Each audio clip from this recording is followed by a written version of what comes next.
Bagi kebanyakan orang, Perang Dunia Kedua di Eropa berakhir pada Mei 1945. Hari kemenangan, parade, dan kelegaan massal. Tapi bagi ratusan ribu prajurit Wehrmacht Jerman, menyerah bukanlah akhir dari perang. Justru sebaliknya, itu adalah gerbang menuju babak baru yang jauh lebih mengerikan. Neraka kamp kerja paksa Soviet yang dikenal sebagai Gulag. Ini bukan sekadar penjara. Ini adalah sebuah sistem. Sebuah mesin penderitaan yang dirancang untuk menguras tenaga, menghancurkan jiwa, dan mengeksploitasi musuh yang telah kalah hingga titik darah penghabisan. Skalanya sangat masif. Setelah bencana militer di Stalingrad pada awal 1943, lebih dari 90.000 tentara Jerman ditawan. Dari jumlah itu, hanya sekitar 5.000 yang pada akhirnya akan melihat tanah air mereka lagi, bertahun-tahun kemudian. Sisanya lenyap ditelan oleh luasnya daratan Soviet. Ini adalah kisah mereka, kisah tentang apa yang terjadi setelah senjata diturunkan. Konteks penangkapan ini sangat penting untuk dipahami. Di front timur, terutama setelah Stalingrad, Angkatan Darat Jerman mengalami keruntuhan moral dan logistik yang luar biasa. Puluhan ribu prajurit, yang tadinya merupakan bagian dari mesin perang paling ditakuti di dunia, kini menyerah secara massal. Mereka kelaparan, menderita radang dingin, dan kehabisan amunisi. Di sisi lain, tentara merah Soviet yang baru saja meraih kemenangan bersejarah, tiba-tiba dihadapkan pada masalah logistik yang tak terduga. Apa yang harus dilakukan dengan lautan tawanan ini? Bagi Soviet, para tawanan ini memiliki dua identitas. Pertama, mereka adalah musuh fasis yang telah menghancurkan negara mereka dan membunuh jutaan rakyatnya. Kebencian dan keinginan untuk balas dendam tentu saja ada. Tapi yang kedua, dan ini jauh lebih pragmatis dari sudut pandang negara, mereka adalah sumber tenaga kerja gratis yang sangat besar. Sebuah rampasan perang dalam bentuk manusia yang bisa dimanfaatkan untuk membangun kembali Uni Soviet yang telah luluh lantak. Perjalanan menuju Gulag adalah filter kematian pertama. Para tawanan ini, termasuk karakter komposit kita, Sersan Schmidt, seorang veteran zirah yang selamat dari neraka Stalingrad, dikumpulkan dan dipaksa berjalan kaki puluhan kilometer di tengah musim dingin yang membekukan. Ini adalah barisan kematian pertama mereka. Mereka yang terlalu lemah, terluka, atau tidak bisa lagi berjalan, akan ditinggalkan begitu saja untuk mati di salju, atau terkadang ditembak oleh penjaga yang tidak mau direpotkan. Setelah mencapai stasiun kereta terdekat, mereka akan dijejalkan ke dalam gerbong-gerbong ternak. Bayangkan 100 orang atau lebih dimasukkan ke dalam satu gerbong kayu yang gelap, tanpa ventilasi, tanpa toilet, dan tanpa ruang untuk duduk. Perjalanan ini bisa memakan waktu berminggu-minggu, melintasi ribuan kilometer menuju kamp-kamp yang tersebar di seluruh Siberia, Kazakhstan, atau pegunungan Ural. Makanan dan air hampir tidak ada. Satu ember air dan beberapa potong roti kering harus dibagi untuk 100 orang. Disentri merajalela. Mayat-mayat teman mereka yang meninggal di perjalanan akan tetap berada di dalam gerbong hingga pemberhentian berikutnya. Ribuan prajurit Jerman mati, bahkan sebelum mereka sempat melihat gerbang Gulag. Bagi Sersan Schmidt dan mereka yang berhasil selamat dari perjalanan maut itu, Gulag menyambut mereka bukan dengan tembok tinggi, tapi dengan rutinitas kerja paksa yang monoton dan mematikan.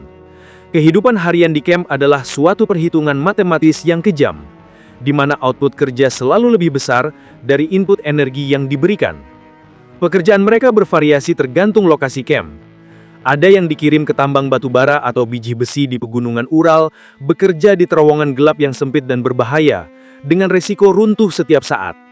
Ada yang dikirim untuk penebangan kayu atau logging di hutan-hutan Siberia, menebang pohon-pohon raksasa dengan gergaji tangan primitif di tengah suhu minus 30 derajat Celcius.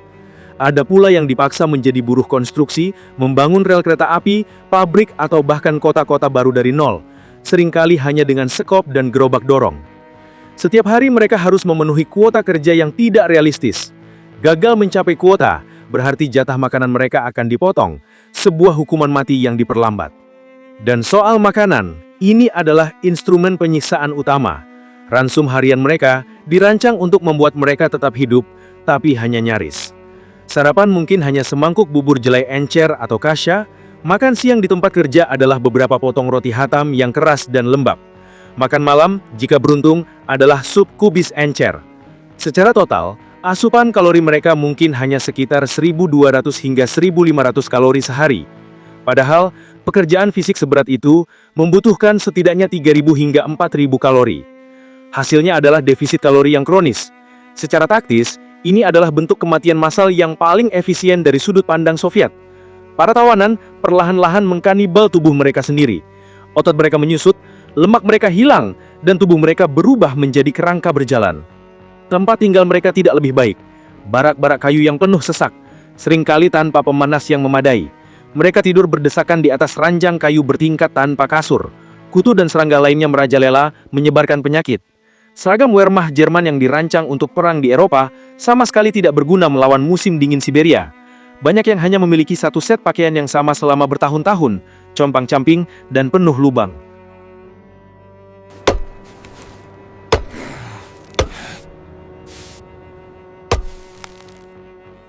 Secara psikologis, ini adalah lingkungan yang dirancang untuk menghancurkan harapan. Ketakutan konstan terhadap para penjaga, rasa sakit akibat kelaparan dan kelelahan, serta keputusasaan karena tidak tahu kapan atau apakah mereka akan pernah pulang, semuanya menggerogoti kewarasan mereka.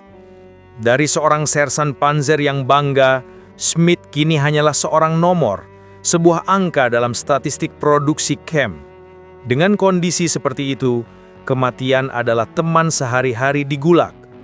Angka kematian di tahun-tahun awal penawanan, terutama antara 1943 hingga 1945, sangatlah tinggi.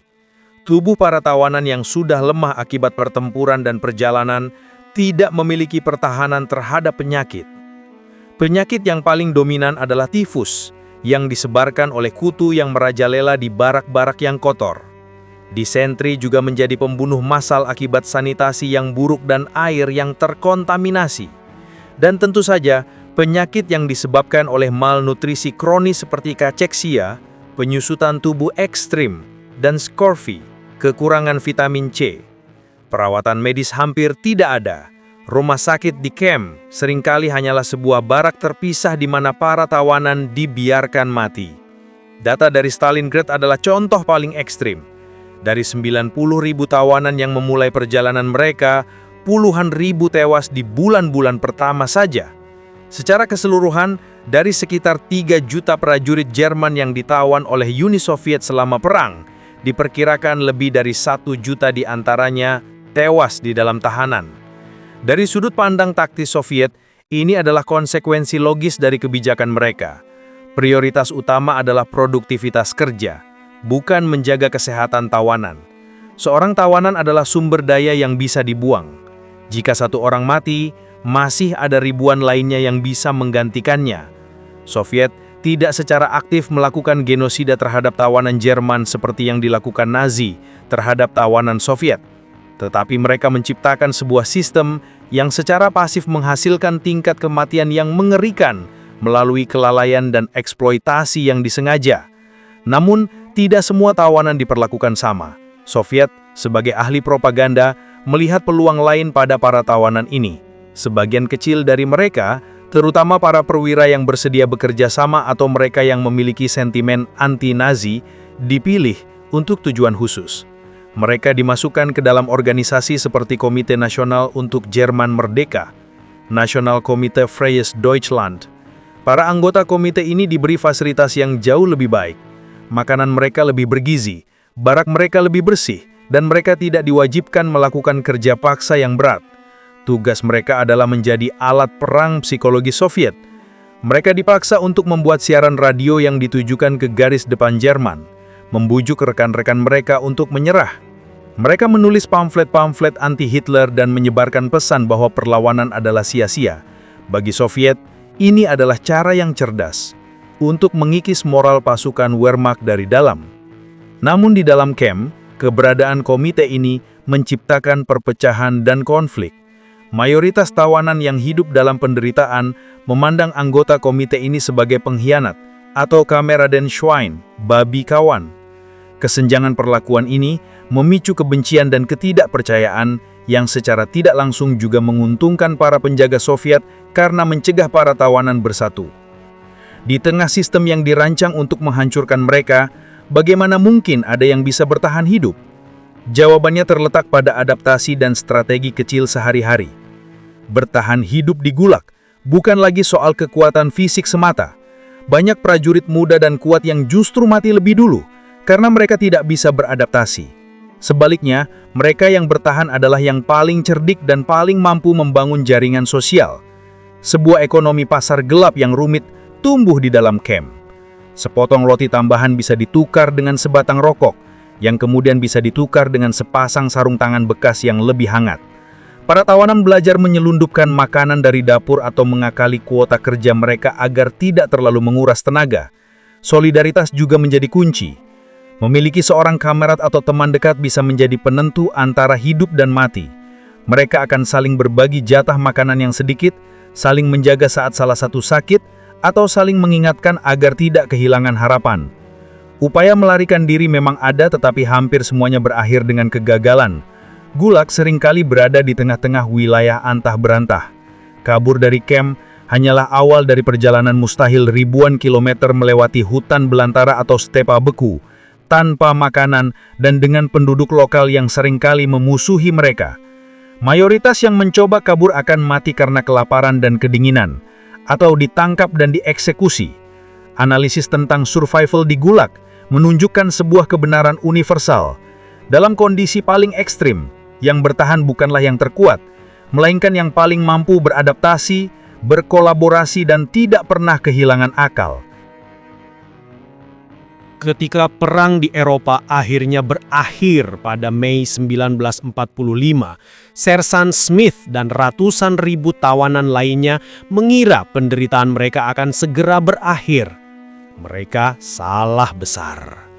Bagi Uni Soviet, berakhirnya perang hanya berarti dimulainya proyek raksasa, rekonstruksi negara. Dan siapa lagi tenaga kerja gratis yang lebih baik untuk melakukan itu selain para pria yang telah membantu menghancurkannya? Ratusan ribu tawanan Wehrmacht tidak dibebaskan. Mereka tetap ditahan, status mereka berubah dari tawanan perang menjadi tenaga kerja reparasi. Repatriasi atau pemulangan tawanan terjadi secara sangat lambat dan seringkali digunakan sebagai alat tawar-menawar politik oleh Stalin di awal Perang Dingin. Gelombang-gelombang kecil mulai dipulangkan pada akhir 1940-an. Namun, pemulangan besar-besaran baru benar-benar terjadi setelah kematian Stalin. Pada tahun 1955, 10 tahun penuh setelah perang berakhir, Kanselir Jerman Barat Konrad Adenauer melakukan kunjungan bersejarah ke Moskow. Hasil dari negosiasi tersebut adalah pembebasan ribuan tawanan terakhir yang masih tersisa. Bayangkan pemandangan itu. Para Spätheimkehrer atau mereka yang pulang terlambat akhirnya kembali ke Jerman.